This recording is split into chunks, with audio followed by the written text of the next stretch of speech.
Latar belakang Sokrates dan kehidupan masa kecilnya. Informasi mengenai masa kecil Sokrates sangat terbatas karena ia tidak pernah menulis apapun dan catatan sejarah dari masa itu juga tidak banyak. Namun berdasarkan sumber-sumber yang ada, berikut adalah gambaran mengenai kehidupannya, kelahiran dan keluarga. Sokrates lahir sekitar tahun 470 atau 469 SM di Alopese, sebuah daerah pinggiran kota Athena, Yunani. Ayahnya bernama Sophroniscus, seorang pemahat batu atau pembuat patung, dan ibunya bernama Phainarete, seorang bidan. Ada dugaan bahwa Sokrates mungkin merupakan anak tunggal dari orang tuanya, namun ia memiliki saudara tiri bernama Patrokles hasil pernikahan kedua ibunya. Pendidikan dan kegiatan awal. Socrates menerima pendidikan dasar yang umum diberikan kepada anak laki-laki pada masa itu, seperti membaca, menulis, puisi, musik, dan senam. Ia juga dipercaya pernah membantu ayahnya bekerja sebagai pemahat batu.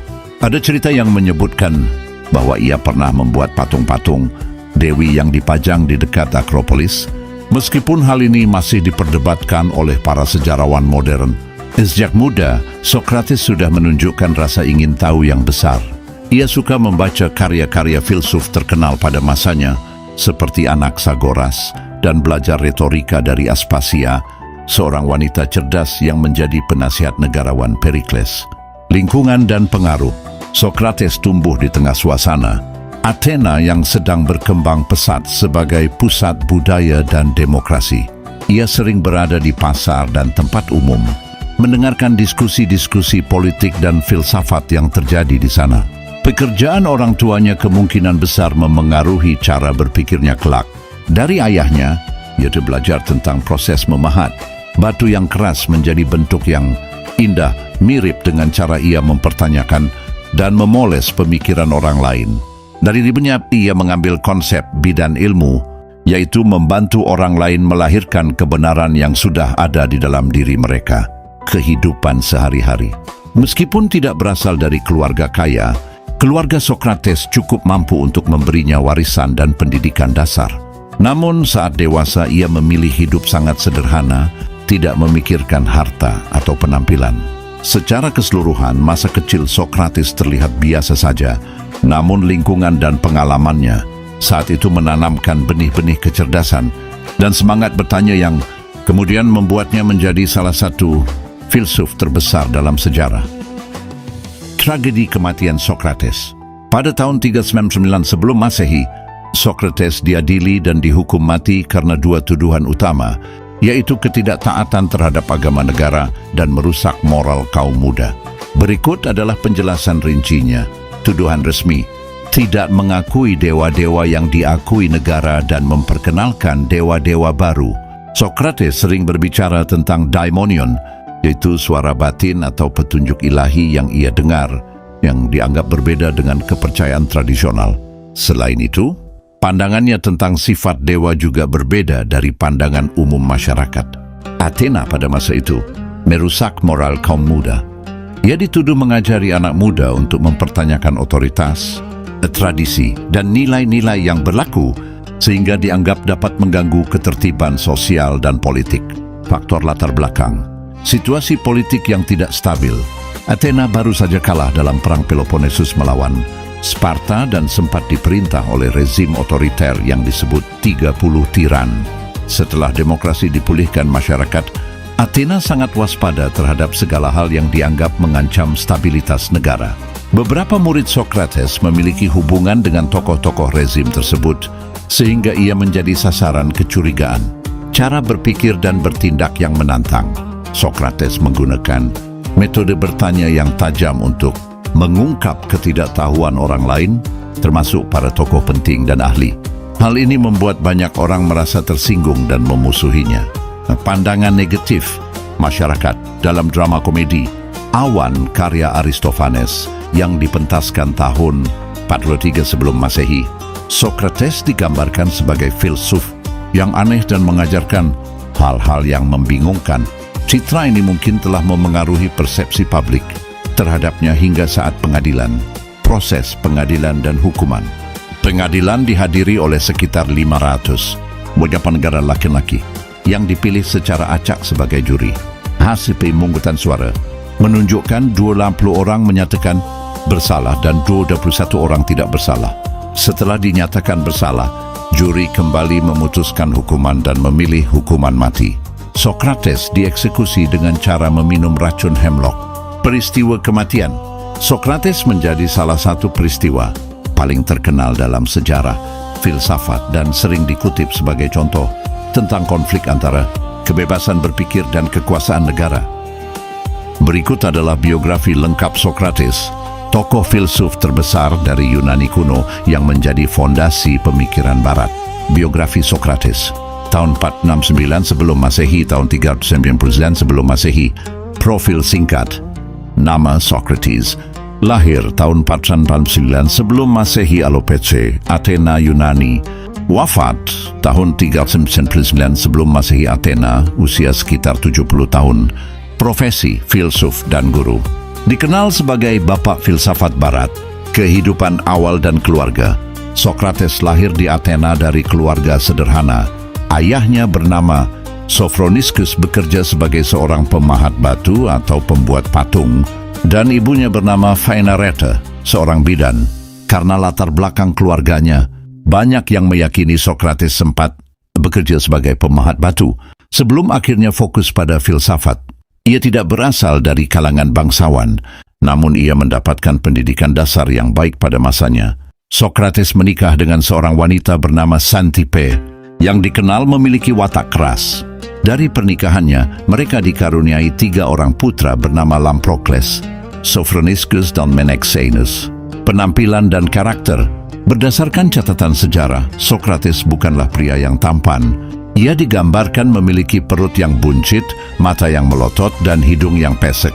Namun apa yang kurang dari fisiknya, ia penuhi dengan kecerdasan, karisma, dan ketenangan jiwa yang luar biasa. Sokrates dikenal hidup sangat sederhana, jarang mandi, sering tidak memakai sandal, dan berpakaian apa adanya. Beliau tidak tertarik pada kekayaan materi, melainkan lebih mementingkan pemurnian jiwa dan akal budi. Pemikiran dan metode Sokrates. Hal terpenting dari Sokrates adalah ia tidak pernah menulis satu pun pemikirannya. Segala ilmu yang kita miliki tentang dia berasal dari catatan murid-muridnya, terutama Plato, serta penulisan Xenophon dan drama Aristophanes. Metode Sokrates, Maiotika.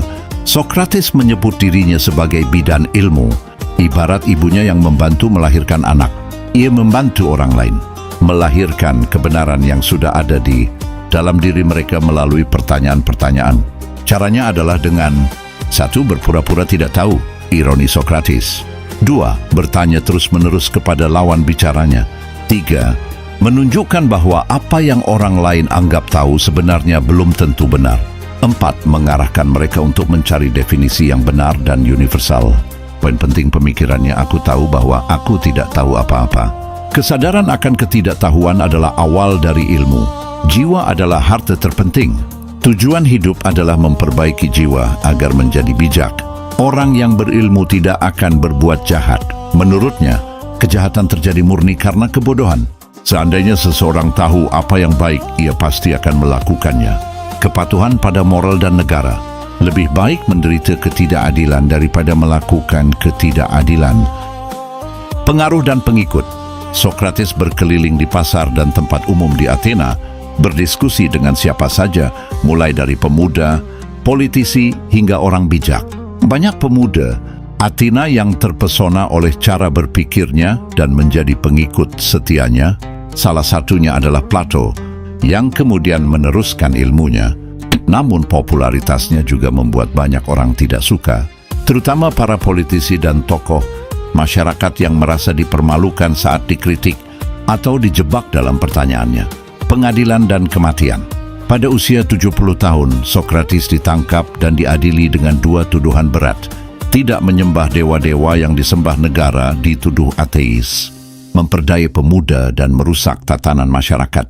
Dalam persidangan yang dicatat dalam buku Apologia karya Plato, Sokrates membela diri dengan sangat bijaksana namun tetap tegas. Ia berkata, hidup yang tidak dipertanyakan tidak layak untuk dijalani. Dan, wahai warga Athena, aku mencintai kalian. Tapi aku lebih patuh kepada Allah daripada kepada kalian. Selama aku masih bernapas dan sanggup, aku tidak akan pernah berhenti berfilsafat. Akhirnya ia divonis bersalah dan dihukum mati dengan cara meminum racun hemlock. Murid-muridnya menawarkan jalan untuk kabur dari penjara, namun Sokrates menolak. Ia beralasan bahwa selama ini ia menikmati hukum dan perlindungan negara, maka ia juga harus taat pada hukum negara meskipun hukum itu salah. Pada akhirnya ia meminum racun itu dengan tenang dan wajah bersahaja, meninggal sebagai martir ilmu pengetahuan dan kebenaran. Warisan sejarah, kematian Sokrates menjadi bukti bahwa kebenaran seringkali pahit dan berbahaya bagi penguasa. Namun pemikirannya menjadi fondasi bagi seluruh filsafat barat. Hampir semua ilmu pengetahuan modern, logika, dan etika berakar dari metode yang ia perkenalkan. Ia adalah sosok yang mengubah filsafat dari sekadar memikirkan alam semesta menjadi memikirkan manusia dan akhlak.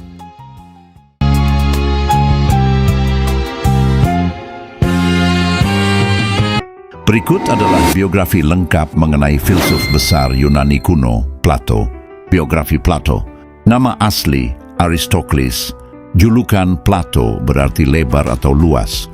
Lahir sekitar 427 sebelum Masehi, Athena atau Aegina, Yunani. Wafat sekitar 347 sebelum Masehi pada usia sekitar 80 tahun, Athena, Yunani. Profesi, filsuf, matematikawan, penulis. Kehidupan awal dan latar belakang. Plato lahir dari keluarga bangsawan dan berpengaruh di Athena. Nama aslinya adalah Aristokles, namun ia lebih dikenal dengan julukan Plato yang diberikan oleh guru senamnya karena fisiknya yang kekar dan bahunya yang lebar. Dari bahasa Yunani Platon yang berarti luas. Ia menerima pendidikan yang baik dalam bidang sastra, musik, dan olahraga. Di masa mudanya, Plato sempat tertarik pada dunia politik, namun pandangannya berubah total setelah bertemu dengan Sokrates. Hubungan dengan Sokrates. Sekitar usia 20 tahun, Plato menjadi murid setia Sokrates. Hubungan keduanya sangat dalam dan memengaruhi seluruh pemikiran Plato selanjutnya. Titik balik hidupnya terjadi pada tahun 399 sebelum Masehi, ketika Sokrates dihukum mati oleh penguasa Athena dengan tuduhan merusak moral, pimta, dan tidak menghormati dewa. Kematian gurunya membuat Plato kecewa berat dengan sistem demokrasi dan politik saat itu, sehingga ia memutuskan untuk meninggalkan Athena dan berkelana selama lebih dari 10 tahun ke Mesir, Italia, dan Sisilia untuk mempelajari berbagai ilmu pengetahuan. Pendirian akademi. Setelah kembali ke Athena pada tahun 387 sebelum Masehi, Plato mendirikan sebuah sekolah filsafat yang dinamakan akademi. Diberi nama demikian karena letaknya di taman yang didedikasikan untuk pahlawan Akademos. Akademi ini dianggap sebagai universitas pertama di dunia barat. Di sana ia mengajarkan filsafat, matematika, dan ilmu pengetahuan alam. Sekolah ini beroperasi selama hampir 900 tahun. Murid paling terkenal yang pernah belajar di sana adalah Aristoteles. Pemikiran dan filsafat. Pemikiran Plato tercatat dalam karya-karyanya yang berbentuk dialog, percakapan, di mana tokoh utamanya seringkali adalah Sokrates. Berikut adalah konsep utamanya. Teori ide, theory of forms. Ini adalah konsep paling terkenal dari Plato. Ia berpendapat bahwa dunia yang kita lihat dan rasakan dengan indera ini hanyalah bayangan atau tiruan. Dunia yang sesungguhnya adalah dunia ide, yaitu dunia yang abadi, sempurna dan tidak berubah. Manusia memiliki jiwa yang berasal dari dunia ide, namun terperangkap dalam raga fisik, konsep negara ideal. Dalam bukunya yang terkenal, The Republic, Plato menggambarkan bagaimana seharusnya sebuah negara yang ideal terbentuk. Ia membagi masyarakat menjadi 3 kelas berdasarkan kemampuan dan wataknya. Penguasa atau filsuf raja, orang yang paling bijaksana yang seharusnya memimpin negara. Wali atau prajurit, bertugas menjaga keamanan dan ketertiban. Produsen, petani, dagang, bertugas memenuhi kebutuhan ekonomi. Ia juga berpendapat bahwa negara akan bahagia jika para filsuf menjadi raja atau para raja menjadi filsuf. Etika dan kebajikan. Plato mengajarkan bahwa kebahagiaan tertinggi adalah kebajikan, virtue, dan kebajikan berasal dari pengetahuan. Seseorang yang berbuat jahat sebenarnya berbuat demikian karena ia tidak tahu apa yang baik. 5 karya-karya terkenal. Hampir semua tulisan Plato bertahan hingga kini. Beberapa karya paling terkenalnya meliputi Apologia, cerita tentang pembelaan diri Sokrates di pengadilan; The Republic, negara, tentang keadilan dan struktur negara ideal; Symposium, tentang hakikat cinta; Phaedo, tentang jiwa dan kematian; Los, tentang hukum dan pemerintahan. Kematian dan warisan. Plato meninggal dunia pada usia sekitar 80 tahun saat berada di Athena. Meskipun ia hidup ribuan tahun yang lalu, pengaruh pemikirannya sangat besar. Ia dianggap sebagai salah satu pendiri peradaban barat. Banyak ilmuwan, teolog, dan filsuf setelahnya, mulai dari Aristoteles, para filsuf abad pertengahan hingga filsuf modern, sangat dipengaruhi oleh cara berpikir dan tulisan-tulisannya. Mari kita bahas lebih dalam tentang teori ide dan buku The Republic yang merupakan 2 pilar terpenting dalam pemikiran Plato. Teori ide, Theory of Forms, adalah konsep paling mendasar dan terkenal dari Plato. Apa itu teori ide? Plato percaya bahwa ada 2 dunia yang berbeda, dunia sensibel, dunia kita, dunia yang kita lihat, sentuh, dan rasakan. Dunia ini selalu berubah, tidak sempurna, dan akan hancur. Contoh, meja yang kamu buat akan aus, lingkaran yang kamu gambar tidak pernah sempurna bulatnya. Dunia ide, dunia sejati, dunia yang tidak terlihat oleh mata, berada di luar ruang dan waktu. Di sini segala sesuatunya abadi, sempurna, dan tidak berubah. Analogi gua. Untuk menjelaskan ini, Plato membuat cerita terkenal bernama Analogi Gua. Bayangkan ada tahanan yang terikat seumur hidup di dalam gua, membelakangi pintu keluar. Mereka hanya bisa melihat bayangan-bayangan benda yang lewat di dinding gua. Karena itu satu-satunya yang mereka lihat, mereka mengira bayangan itu adalah kenyataan. Padahal kenyataan yang sesungguhnya ada di luar gua, di bawah sinar matahari. Maksudnya, kita manusia seperti tahanan di gua. Apa yang kita lihat sehari-hari hanyalah bayangan atau tiruan. Kenyataan yang sesungguhnya dan sempurna ada di dunia ide. Jiwa dan raga. Plato juga berpendapat bahwa jiwa manusia berasal dari dunia ide, lalu terperangkap ke dalam raga fisik di dunia ini. Itulah sebabnya mengapa manusia bisa mengenali kebenaran atau keindahan, karena sebenarnya jiwa kita ingat kembali akan apa yang pernah dilihatnya di dunia, ide sebelum lahir. Buku The Republic, Negara. Buku ini adalah karya agung Plato yang membahas tentang keadilan dan bagaimana seharusnya sebuah negara diatur. Siapa yang harus memimpin? Plato sangat kecewa dengan demokrasi Athena yang membunuh gurunya, Sokrates. Ia berpendapat bahwa negara tidak boleh dipimpin oleh orang yang hanya pandai berorasi atau beruntung dalam pemilihan, melainkan oleh orang yang paling bijaksana. Negara akan damai dan bahagia jika para filsuf menjadi raja, atau para raja menjadi filsuf. Hanya filsuf yang mampu melihat kebenaran dunia ide, sehingga mereka bisa memimpin dengan adil dan tidak korupsi. B. Struktur masyarakat. Plato membagi masyarakat menjadi 3 golongan berdasarkan fungsi dan wataknya. Penguasa, filsuf, raja tugas, mengatur negara dan membuat keputusan bijak. Sifat utama, kebijaksanaan, wisdom. Wali, prajurit, tugas, menjaga keamanan dari musuh luar dan menegakkan hukum di dalam. Sifat utama, keberanian, courage. Produsen, petani, pedagang, tugas, bekerja menghasilkan makanan dan barang untuk memenuhi kebutuhan hidup semua orang. Sifat utama, pengendalian diri, kesederhanaan, temperance. Jika ketiga golongan ini melakukan tugasnya masing-masing dengan baik dan tidak mencampuri urusan golongan lain, maka terciptalah keadilan. T. Kesetaraan gender, satu hal yang sangat maju pada pemikiran Plato. Ia berpendapat bahwa wanita juga memiliki hak yang setara untuk menjadi pemimpin atau prajurit, asalkan memiliki kemampuan dan kecerdasan yang sama dengan laki-laki. Pandangan ini sangat radikal untuk zaman Yunani kuno.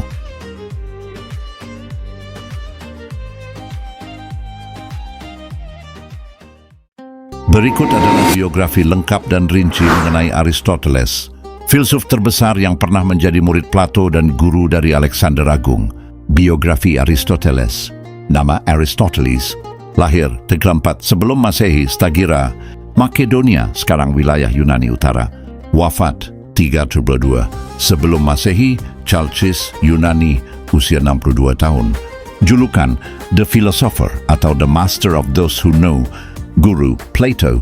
Murid terkenal Alexander Agung. 1. Masa kehidupan awal dan pendidikan. Aristoteles lahir di Stagira, sebuah kota kecil di wilayah Makedonia. Ayahnya bernama Nikomakos, yang merupakan dokter pribadi Raja Amintas III dari Makedonia.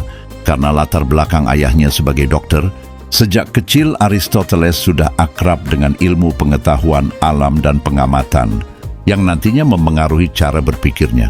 Pada usia 17 tahun 367 sebelum Masehi, Aristoteles pergi ke Athena untuk belajar di akademi milik Plato. Ia tinggal dan belajar di sana selama kurang lebih 20 tahun hingga Plato meninggal dunia. Di akademi, Aristoteles dikenal sebagai murid yang sangat cerdas. Plato sering memanggil rumahnya sebagai rumah pembaca karena Aristoteles sangat rajin membaca. Namun seiring waktu, pemikiran Aristoteles mulai berbeda dan berkembang menjauhi gurunya. Ia tidak setuju sepenuhnya dengan teori ide Plato dan lebih suka meneliti dunia nyata di sekitarnya. 2. Perjalanan hidup dan mengajar. Setelah Plato wafat, Aristoteles meninggalkan Athena dan berkelana ke berbagai wilayah di Asia Kecil. Di sana ia menikah dengan Pitias dan memiliki anak. Menjadi guru Alexander Agung. Pada tahun 343 sebelum Masehi, Raja Philip II dari Makedonia mengundang Aristoteles untuk menjadi guru pribadi putranya yang berusia 13 tahun, yaitu Alexander, yang kelak dikenal sebagai Alexander Agung. Aristoteles mengajari Alexander tentang etika, politik, dan filsafat selama kurang lebih 7 tahun. Interaksi hubungan keduanya sangat dekat, dan Alexander kemudian menyumbangkan banyak dana untuk penelitian Aristoteles. Pendirian Lyceum. Setelah Alexander naik tahta dan mulai menaklukkan dunia, Aristoteles kembali ke Athena pada tahun 335 sebelum Masehi. Ia mendirikan sekolahnya sendiri yang bernama Lyceum. Sekolah ini terkenal dengan gaya mengajarnya yang berjalan-jalan sambil berdiskusi. Karena itu, murid-muridnya disebut peripatetik, dari bahasa Yunani yang berarti berjalan berkeliling. Di Lyceum, Aristoteles mengumpulkan banyak buku, peta, dan melakukan penelitian yang sangat luas. 3. Perbedaan pemikiran. Plato versus Aristoteles. Ini adalah hal terpenting untuk memahami filsafat Aristoteles. Plato, gurunya, mengatakan bahwa kebenaran ada di dunia ide, di luar sana, tidak terlihat sempurna. Dunia fisik kita hanyalah bayangan. Aristoteles, muridnya, mengatakan bahwa kebenaran ada di dalam benda itu sendiri. Kita bisa memahami sesuatu dengan mengamati, meneliti, dan mengumpulkan data di dunia nyata. Plato adalah teman bagiku, tetapi kebenaran adalah teman yang lebih bagiku. Aristoteles. Aristoteles adalah bapa metode ilmiah dan logika. Ia percaya bahwa pengetahuan didapat dari pengalaman indrawi, melihat, mendengar, menyentuh. 4 konsep dan pemikiran utama. Logika. Aristoteles adalah orang yang pertama kali menciptakan aturan cara berpikir yang benar. Ia menciptakan silogisme, yaitu cara menarik kesimpulan dari dua pernyataan. Contohnya, semua manusia pasti mati. Sokrates adalah manusia. Kesimpulan, Sokrates pasti mati. 4 penyebab, 4 causes. Untuk memahami sesuatu sepenuhnya, kita harus tahu 4 hal.